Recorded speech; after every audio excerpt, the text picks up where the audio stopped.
अभी तक भी कंफ्यूज हो कि तुम्हें 10th के बाद साइंस लेना चाहिए आर्ट्स, तो आओ यार खत्म करते इस कंफ्यूजन को और पढ़ते एक ऐसे पोएम को जिसका नाम है the road not taken by Robert Frost. जिस दिन से हम इस दुनिया में आए ना, हम हर एक चीज को लेके कंफ्यूज ही कंफ्यूज है। कोई अपने बंदे बंदियों को लेके कंफ्यूज है और कुछ लोग तो कंफ्यूज है कि उन्हें कल पहनना क्या है। हे भगवान, खत्म करते यार ये कंफ्यूजन। पढ़ते the road not taken by Robert Frost. देखो हमारा जो पोएट है ना, वो सिंपली कहता है कि हमें कंफ्यूज नहीं होना किसी भी चीज को लेके। हमारे पास जिंदगी में 2 चॉइसेस होगा और उन दोनों में से हमें किसी एक को चुनना होगा और फर्क नहीं पड़ता कि हम किसे चुन रहे हैं, क्योंकि आखिर होना जिंदगी में वही है जो होना है यार। तो कंफ्यूज क्यों होना? अगर मेरी बात अभी तक समझ नहीं आ रहा है तो पोएम खत्म होने के बाद जरूर समझ आएगा। बट आप सबका स्वागत है एक नए YouTube चैनल पर स्टडी विद मी पर। मैं एक प्रोफेशनलिस्ट तो नहीं हूँ, पर ऐसा समझा दूंगा तुम्हें मरते दम तक याद रहेगा। तो चलो लाइक शेयर सब्सक्राइब करके शुरू करते हैं चैप्टर को।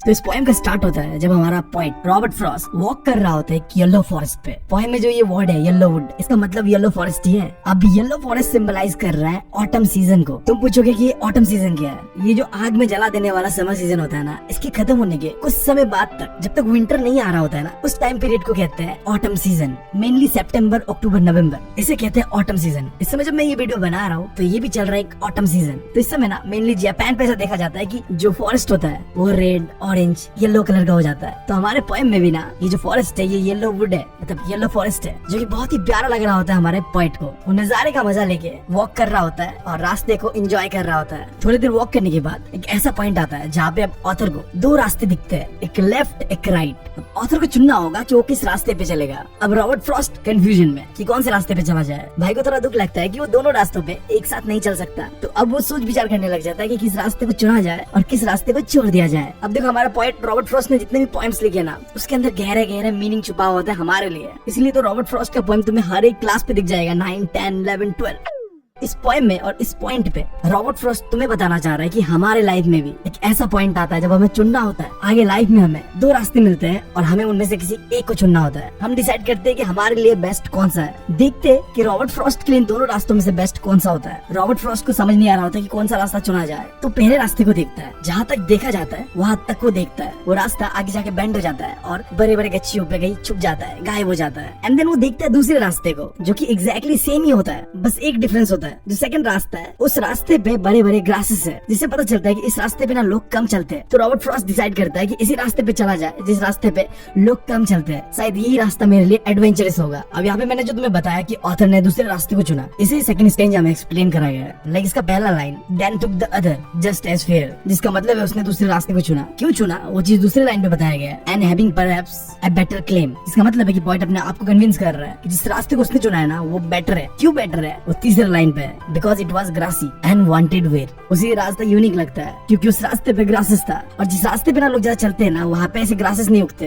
अगर किसी भी रास्ते पे लंबे समय तक लोग नहीं चलते तो उस रास्ते पे ग्रासेस उगने लगते हैं, और वहीं पे अगर लोग चलना शुरू करते हैं तो ग्रासेस हमारे पैर के तले आके खत्म हो जाएंगे। और आखिरी लाइन पे पोएट कहता है कि जिस रास्ते को उसने चुना था ना, जब उस रास्ते पे वो आगे बढ़ता है तब देखता है कि वहाँ भी लोग चल चुके हैं, यानी कि वो दोनों रास्ते एक जैसे ही है। उन दोनों ही रास्तों पे लोग चल चुके हैं, फर्क नहीं पड़ता तुम किस रास्ते को चुनते हो। तो कहानी का लुब्बे लुब्बा ये है कि सेकंड स्टैंजा में पोएट ने हम सबको रोस्ट करा है। इस स्टैंजा का शुरुआती लाइंस को पढ़ के हम सबको लग सकता है कि हाँ पोएट हमें मोटिवेट कर रहा है कि हमें कुछ अलग करना है तो अलग चुनना होगा, बट ऐसा नहीं है। हम सब मानते हैं कि हम जो भी चीज कर रहे हैं ना, स्पेशल कर रहे हैं, कुछ यूनिक कर रहे हैं, बट क्या सच में ऐसा ही है? पोएट का मानना ऐसा नहीं है। पोएट कहते हैं कि हम इंसानों का ये साइकोलॉजी है कि हम जो भी डिसीजन लेते हैं ना उसे वैलिड ठहराने के लिए कि हाँ हमने जो डिसाइड किया है वही सही है, तो हम अपनी ही चीजों को जस्टिफाई करते हैं कि ये बेस्ट है। पोएम के अंदर पे रॉबर्ट फ्रॉस्ट ने भी तो वही करा है। उसने दूसरे रास्ते को चुना कि हमें ग्रासेस ज्यादा है, कोई नहीं आता होगा, मैं जाऊंगा मजे करूंगा, बट आगे जाके उसे पता चलता है कि इस रास्ते में भी लोग आ चुके हैं, दोनों रास्ते एक जैसे ही है। तो ऐसा जरूरी नहीं कि जो दुनिया कर रहा है तुम्हें उसका उल्टा ही करना है। तुम वो करो जो तुम्हारा दिल कहता है करने को।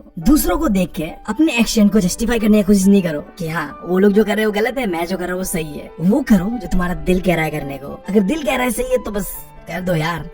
खैर अब आगे थर्ड स्टैंजा में पोएट जिस रास्ते पे चल रहा था ना वहाँ वो कंटिन्यू करता चलना। वो वॉक कर रहा था सुबह सुबह को। उसे समझ आता है कि आज की सुबह दोनों ही रास्तों पे, जिस रास्ते को उसने चुना था और जिस रास्ते को उसने नहीं चुना था, आज कोई नहीं आया हुआ है। तुम्हें लग रहा हो कि उसे किसे पता कि कोई आया कि नहीं आया, क्योंकि जिस रास्ते पे वो चल रहा था और जो रास्ता उसने छोड़ दिया था, दोनों ही रास्तों पे गच्छी से टूटे हुए पत्ते बिखरे पड़े थे। कोई भी पेड़ का निशान नहीं था, जो कि सिंपली इंडिकेट कर रहा था कि कोई भी ट्रैवलर आज की सुबह तो इस रास्ते पे नहीं चला है। यहाँ तक आने के बाद तुम लोग को ये तो क्लियर हो गया होगा कि इस पोएम का नाम द रोड नॉट टेकन क्यों रखा गया है। भाई साहब किसी किसी भी रास्ते को चुन लो, सब एक जैसे ही है। इसलिए मैंने पोएम के स्टार्ट पे कहा था कि इस पोएम को पढ़ने के बाद तुम्हारे अंदर का जो कंफ्यूजन है वो सब दूर हो जाएगा। 10th के बाद तुम्हें साइंस लेना चाहिए, आर्ट्स लेना चाहिए, तुम्हारे ऊपर है। जो तुम्हें अच्छा लगता है तुम वही लेना। जो भी तुम डिसीजन लेते हो, लेने के बाद दिल लगा के इसके ऊपर काम करो। तुम साइंस लेते हो, बहुत अच्छी बात है। अगर तुम्हें साइंस पे इंटरेस्ट है तो, अगर तुम्हें आर्ट्स पे इंटरेस्ट है तो तुम आर्ट्स लो यार, किसने रुका है तुम्हें? जिस भी रास्ते को तुम चुनोगे वही तुम्हारे लिए बेस्ट होगा। बस तुम्हें काम करते रहना है, आगे बढ़ते रहना है। तो कंफ्यूज होने की यहाँ पे जरूरत है ही नहीं, सब बेस्ट है यार। यही तो बताना चाह रहे रॉबर्ट फ्रॉस्ट हमें। खैर बैक टू द पोएम। जिस रास्ते को हमारे पॉइंट ने चुना था वो उस रास्ते पे जा रहा था और उसे पता चलता है कि सुबह सुबह इस रास्ते पे कोई नहीं चला है। तो दोनों ही रास्ते, जो चुना गया था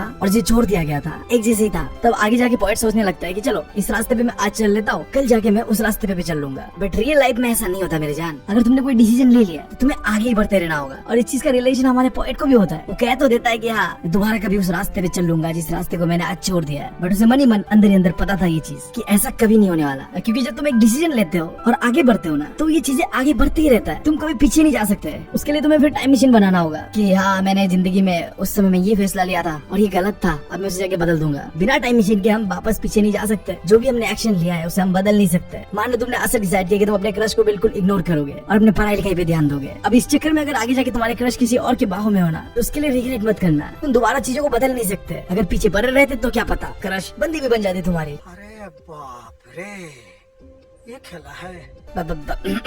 खैर थर्ड स्टेंजा का लुब्बे लुब्बास यही था कि अगर हमने एक रास्ते पे एक बार चलना शुरू कर दिया तो हम पीछे मुड़ नहीं सकते। हमें आगे बढ़ते रहना होगा और जिस रास्ते पे भी हम चल रहे हैं ना, उसी रास्ते पे हमें डेडिकेटेडली, दिल से, मन से उसी रास्ते पे चलना चाहिए। हमारे पास बस एक ही चॉइस होता है। अगर कभी अपनी जिंदगी के बड़े फैसले लेना हो तो सोच समझ कर ही लेना। थर्ड स्टेंजा में पॉइंट हमें बताता है, हम इंसानों के लाइफ का असलियत, सच्चाई से रूबरू करवाता है हमें कि हम पीछे समय पे वापस नहीं जा सकते। जिस रास्ते को हमने चुन लिया है हमें उसी रास्ते पे चलते रहना होगा। हम ये नहीं सोच सकते कि वो रास्ता भी बढ़िया था। नहीं, अब तुम्हारे लिए यही है। भूल जाओ उस रास्ते को और पूरा जी जान लगा दो इसी रास्ते पे, क्योंकि यही अब तुम्हारी मंजिल है। अब आखिरी स्टेंजा में रॉबर्ट फ्रॉस्ट कहता है कि आज से कई साल बाद मैं अपने परपोतों के साथ या और लोगों के साथ भी वो कहानियां सुनाऊंगा कि एक छोटे से डिसीजन ने मेरा लाइफ किस तरीके से बदल दिया। जिस रास्ते को मैंने चुना था उसने मेरा पूरा जिंदगी बदल दिया। मेरे पास दो रास्ते थे और मैंने उन दोनों में से उस रास्ते को चुना जिस रास्ते पे सबसे कम ट्रैवलर ट्रैवल करते थे। जिस रास्ते को लोगों ने अवॉइड किया, मैंने उस रास्ते पे चल के आज अपने लाइफ को इस मुकाम पे लाया। आज मैं जो भी कुछ हूँ वो इसलिए हूँ क्योंकि मैंने उस रास्ते को चुना। देख रहे हो भाई साहब, एक्सैजरेशन। पॉइंट कह रहा है कि वो आगे जाके ऐसे हावरे फूकेगा कि हाँ मैंने ना वो जो डिसीजन लिया था वो ऐसा डिसीजन था ना भाई साहब, जिंदगी सवार दिया उसने मेरा। आज मैं जो भी हूँ उस डिसीजन की वजह से ही हूँ। अगर मैं वो डिसीजन ना लेता तो